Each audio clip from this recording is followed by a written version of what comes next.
I sat quietly in the kitchen, gently holding the white ceramic cup in my hands. The warmth from the coffee spread, soothing some of the coldness in my heart. The morning light filtered through the window, casting soft rays on the worn wooden table. It should have been a peaceful morning, but the atmosphere in the house was suffocating. Josh, my husband, paced back and forth on the creaky wooden floor. His heavy footsteps and irritated gaze made the small room feel even smaller. I didn't need to look up to feel his anger, looming over us like a storm on the horizon. The argument from last night still lingered between us, like a fog refusing to dissipate. Last night Josh had asked me to give my credit card to his sister Megan to help her with an emergency. But I knew all too well that Megan's emergencies were nothing more than impulsive shopping sprees or spontaneous trips. This wasn't the first time she had asked for money, and I was certain it wouldn't be the last. "Megan just needs a little help," Josh had said, his voice a mix of gentleness and unwavering resolve. "She's family. Family helps each other, right?"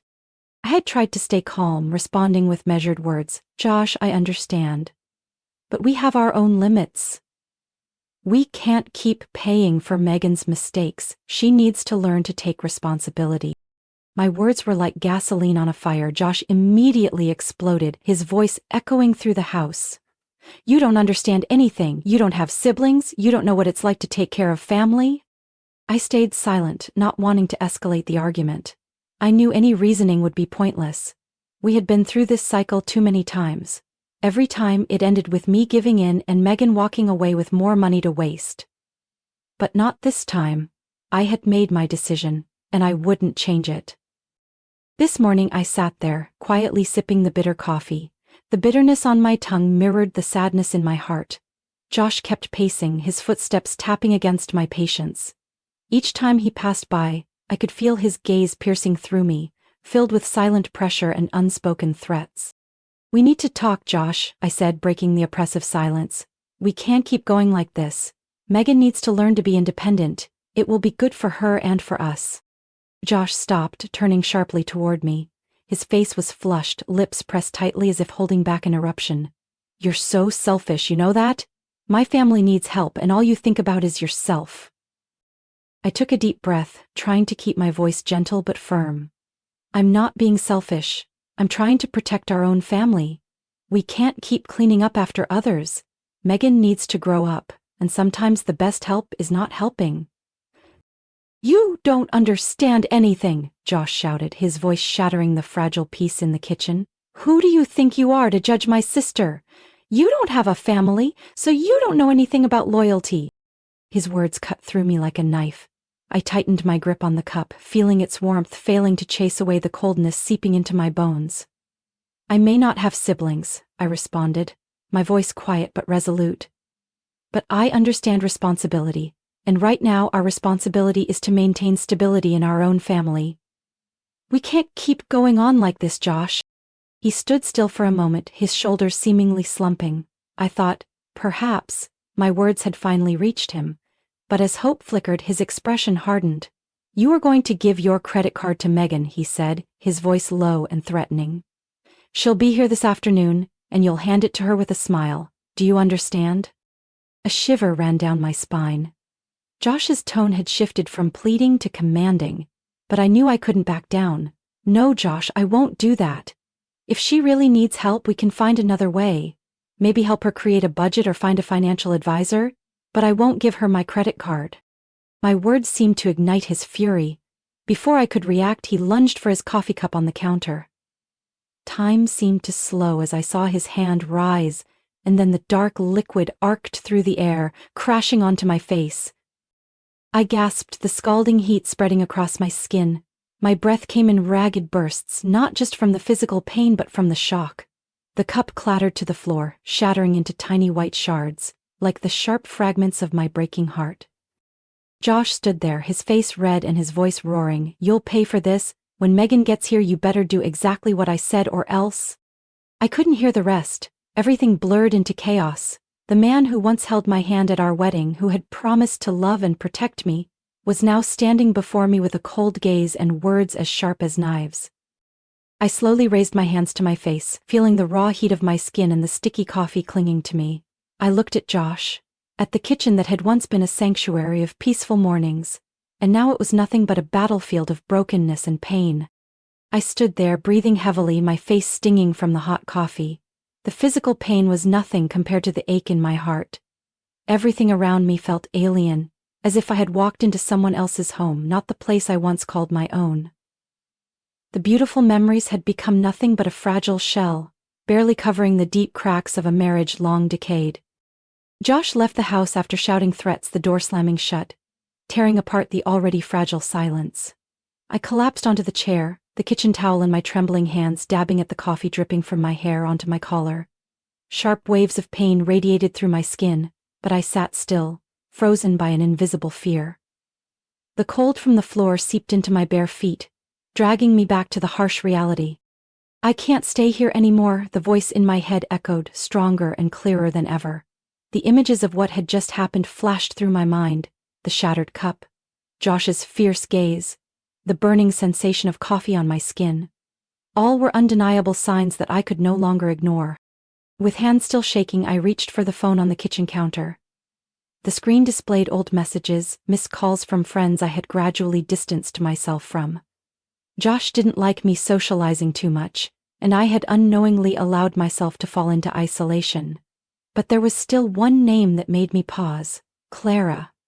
My best friend from college, the only one who never turned her back on me despite my countless refusals to meet. Clara always checked in, always left encouraging messages, even when I didn't respond. My fingers trembled as I dialed Clara's number. The phone rang, each tone stretching into eternity. I almost gave up, but then her warm voice broke through. "Hello? Lena?" Hearing her voice, I burst into tears, all the pent-up emotions finally spilling over. "Clara, I need help." Clara didn't ask questions. She simply said, "I'm on my way. Don't worry about anything." I hung up, feeling a weight lift off my shoulders, as if I had grabbed onto a lifeline in a cold, endless ocean. I wiped my face, trying to regain composure. If I wanted to leave, I had to act quickly. Josh could come back at any moment. I opened the bedroom door. The room that once felt warm and safe now seemed cold and foreign. I pulled out an old suitcase from under the bed. We had used this suitcase during our honeymoon in Napa Valley. Back then, I thought I had found a peaceful harbor. But it turned out to be nothing but an illusion. I began packing, prioritizing the most important items: clothes, personal documents, and my laptop. I opened the drawer, feeling for the small box containing the jewelry I had inherited from my mother. I didn't want to leave anything behind, not wanting to give Josh any reason to think I would return. In the corner of the closet, I pulled out a small metal box carefully hidden.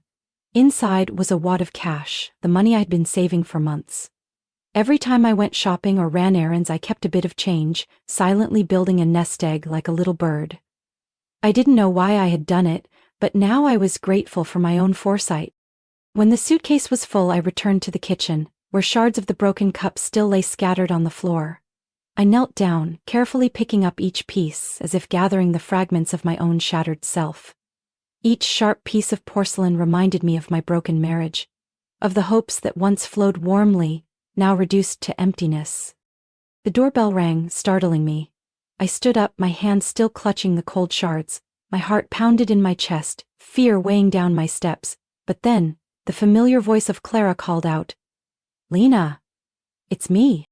I rushed to the door, seeing Clara standing there with worry etched on her face. Without a word, she wrapped me in a tight embrace, her warmth like a flame driving away the cold. I felt the strength and safety radiating from her, as if all the pain was just a bad dream. "I've got the car ready, we're leaving right now," Clara said, her voice both gentle and determined. "You don't need to bring much. I have everything you need." I nodded, pulling the suitcase behind me. As I crossed the threshold, I looked back at the house one last time. The pristine white walls, the wooden table we had chosen together, the wedding photo still hanging on the wall. All were remnants of a life I no longer belonged to. Clara took my hand, guiding me to the car. When the door closed, I felt an invisible line being drawn. From this moment on, I was no longer the Lena of the past, no longer the submissive and fearful wife. I was stepping into a new journey, a journey to find myself.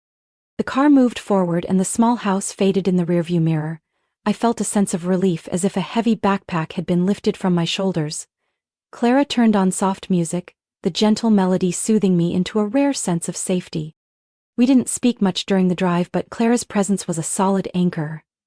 I didn't need to explain or justify myself, only to know that I was not alone, and at that moment, that was all I needed. Outside the window, the soft golden sunlight bathed the narrow streets, weaving through the lush green trees. The scenery passed by like a slow-motion film, each frame a reminder that life was still moving forward. And I, no matter how many storms I had weathered, still had the chance to start over. Clara brought me to her home in the peaceful suburbs of New Haven. The two-story house with its wide porch and vibrant petunia pots immediately gave me a sense of warmth and safety. I stepped into the home, filled with the cheerful noise of Clara's two kids, 8-year-old Emily and 5-year-old Jake. They ran to hug my legs, bringing a smile to my face, a feeling of finally returning to a real family. The living room was flooded with natural light, with children's drawings hanging on the walls, each line and color holding the innocence and happiness of youth. I looked around and saw Tom, Clara's husband, smiling warmly at me. He quickly brought out a cup of hot tea, placing it gently in my hands. "Welcome home, Lena," he said, his deep blue eyes filled with genuine care. The first evening passed in a peace I had long forgotten. We had dinner together, the aroma of roasted chicken and homemade garlic bread filling the room. The kids shared funny stories from school, and Clara and Tom exchanged loving glances now and then. The simple, warm family scene eased the tightness in my chest, as if the wounds in my heart had begun to heal. After dinner, Clara and I sat in the kitchen, sipping peppermint tea. She gently asked about everything, not just about Josh, but also about me, about what I wanted to do next. When I mentioned needing a lawyer, Clara immediately brought up Sarah Thatcher, an old friend of hers. "Sarah is really good at helping women who want to get out of toxic relationships," Clara said. "I'll call her first thing tomorrow morning." The next morning, Clara and I went to Sarah's office. I was so nervous that my hands twisted together under the table. Sarah's office was in an old building with red brick walls and large windows overlooking a green park. She greeted us with a warm smile, her bright brown eyes and professional yet approachable demeanor immediately putting me at ease. "I'm so glad you reached out to me, Lena," Sarah said after listening to my story. "First, we need to make sure you're safe. I'll help you apply for a temporary protection order, and we can start the divorce process whenever you're ready." Sarah talked about my legal rights, how to protect my finances and personal assets. She explained how the divorce process would work, and I felt like the fog in my mind was beginning to lift. What had once been an invisible fear had now become specific, achievable steps. On the way back, Clara suggested I find a job to help rebuild my life. "Do you remember Isabella, my cousin? She just opened a small bookstore in the town center. I can ask if she needs any help."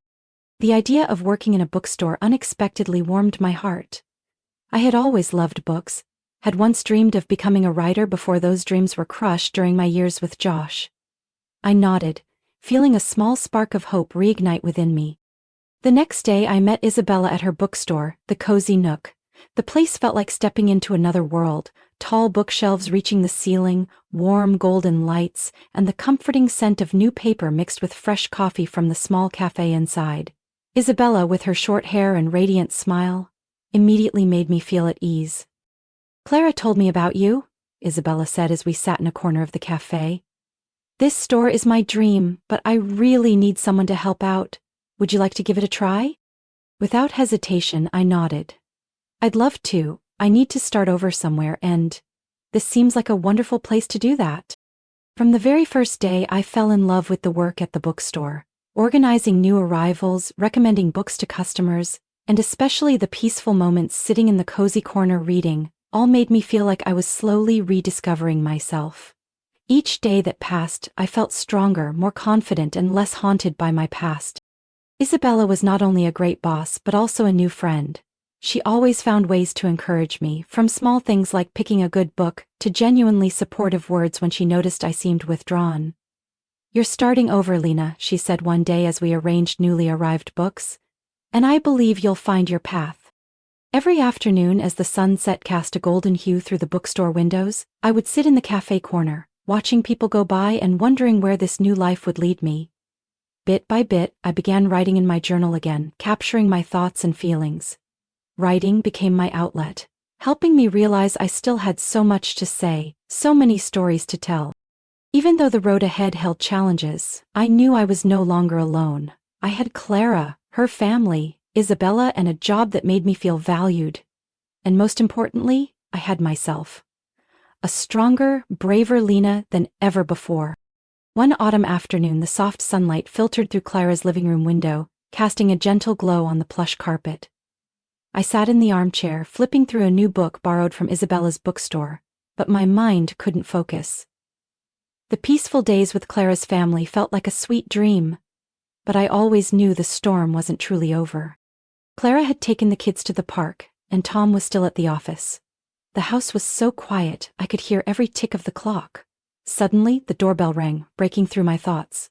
My heart pounded, a bad feeling creeping in. I gently pulled back the curtain and peeked outside. The familiar black car was parked right in front of the house, and I immediately recognized Josh's license plate. Alongside him was Megan, her usual confident expression still intact, but there was a sharp resolve in her eyes. My hands shook, clutching the phone in my pocket tightly. Sarah had warned me to always be cautious, never to open the door when I was home alone. But before I could think of what to do, the pounding on the door began, forceful and filled with threat. "Lena, open the door!" Josh's voice boomed, laced with impatience. "I know you're in there." I backed away, my heart racing. Sarah's words echoed in my mind. "Lena, you have the right to protect yourself. Don't let them control you anymore." "Lena, don't be so childish," Megan said loudly, her voice cold and sharp. "Do you think you can hide forever? Are you really going to abandon my brother in this situation?" I closed my eyes, reminding myself to stay calm. I didn't owe them anything. I had the right to live my own life. I quickly texted Clara. "Josh and Megan are here." "I'm not opening the door." Immediately after, I called Sarah. She picked up right away, her voice warm but cautious. "Lena, what's going on?" "Josh and Megan are outside Clara's house," I whispered. "They want me to go back and give money to Megan." "Don't open the door," Sarah reminded me. "I'm on my way. If they try to force entry, call the police." I put the phone down, focusing on steadying my breathing. Outside, the banging on the door grew louder, stronger, and more threatening. "Lena, if you don't open this door, I'll come in myself." Josh's voice grew harsher. "You think you can just walk away without taking responsibility? You owe my family." A wave of anger rose within me. Owe them? I had given up so many dreams, sacrificed my freedom and self-respect for him and his family. It was time for me to reclaim my life. About 10 minutes later, the sound of a car horn echoed outside.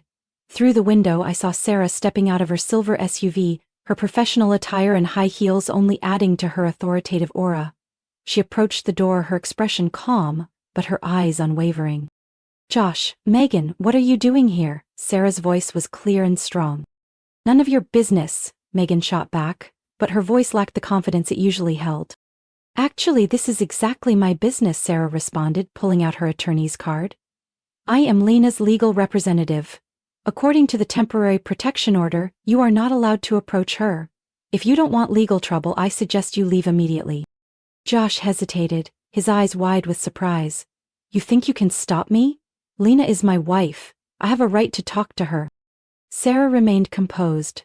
"Lena has filed for divorce. From now on, all communication will go through your attorney. If you do not leave, I will have to call the police." Megan tugged on her brother's arm, her face paling. "Let's go, Josh. Don't make a scene." Josh continued to stare at the door, his expression shifting from anger to desperation. "Lena, please, I just want to understand why you're doing this." Sarah stepped forward, placing herself firmly between them and the door. "Josh, it's too late. You need to respect Lena's decision." Finally, Josh dropped his hands, lowered his head and turned away. Megan, however, couldn't resist a final threat. "You'll regret this, Lena. You can never escape my family." Sarah crossed her arms, her gaze steely. "This is your last warning. Leave now or face legal consequences." As the black car pulled away from the house, I realized I had been holding my breath. Sarah opened the door, stepping inside with a gentle smile. "They're gone. Are you okay?" Tears streamed down my face, but this time they were from relief, not fear. "Thank you, Sarah. I don't know what I would have done without you." Sarah sat down next to me, holding my hand tightly. You are incredibly strong, Lena.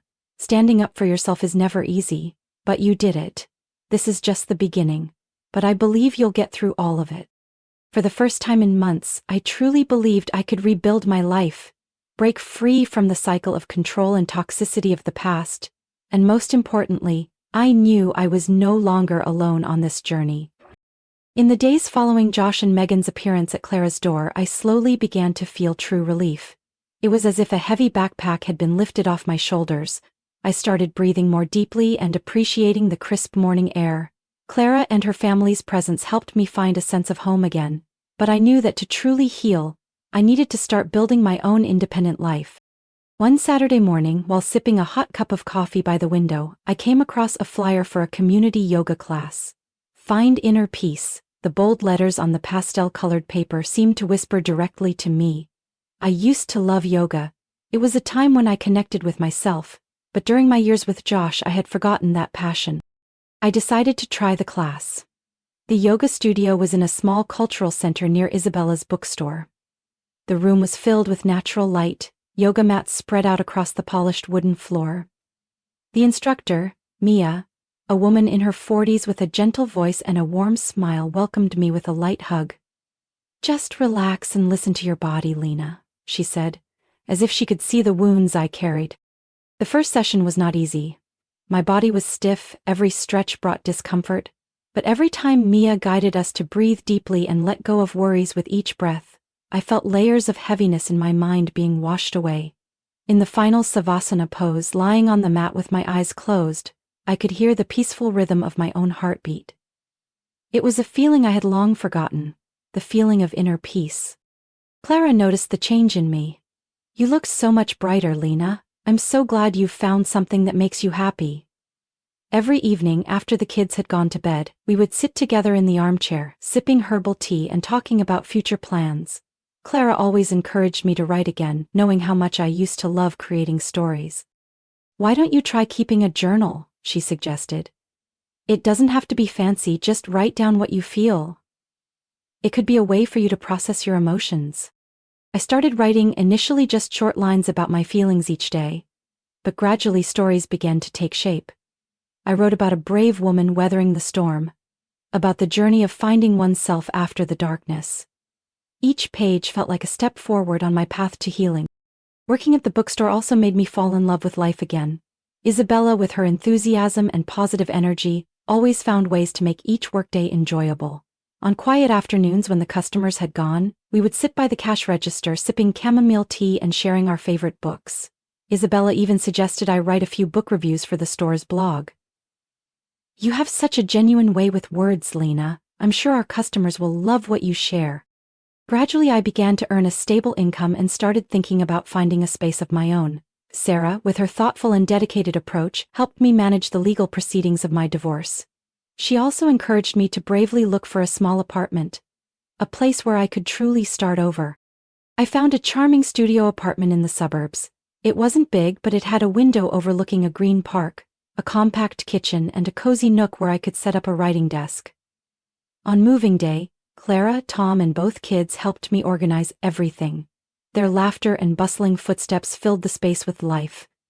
The kids were excited to help me decorate with small potted plants, and Emma even made a handmade card that read, "Wishing Miss Lena lots of joy in her new home." When Clara and her family left, I sat on the small sofa, looking around the room with a heart full of gratitude. Everything in this apartment was mine, from the small paintings on the walls to the warm bedside lamp. This was truly my space, a place where I could be myself. That evening, I lit a scented candle, played my favorite music, and sat down at my desk. The computer screen displayed a blank page, but this time I wasn't afraid of the emptiness. Instead, I felt a new surge of energy. I placed my hands on the keyboard and the words began to flow. Today I officially start over. The gentle words fell onto the screen, each one a step forward on the path to freedom. I knew there would still be challenges ahead, but this time I felt strong enough to face anything. The night had already fallen outside, but in my small room the light remained on. I wrote until my fingers ached, until I truly felt I had found myself again. A stronger, freer Lena, filled with hope. I sat by the window of my small apartment, the soft glow of the evening sun filtering through the white curtains, casting gentle patterns on the wooden floor. In front of me, my laptop remained open with my nearly finished manuscript. The Awakening. That was the title of my first novel. A story about the journey of finding oneself. Not just mine, but also that of many other women out there. My novel was almost complete. Each page was a step forward, each little story within carried hope and strength.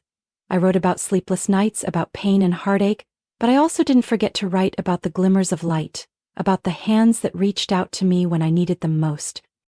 A message popped up on my phone screen. It was Clara. "Still coming over tonight? The kids are so excited." I smiled, replying immediately, "Of course, I'll bring a few new chapters for you to read." I stood up, stretched, and stepped out onto the balcony.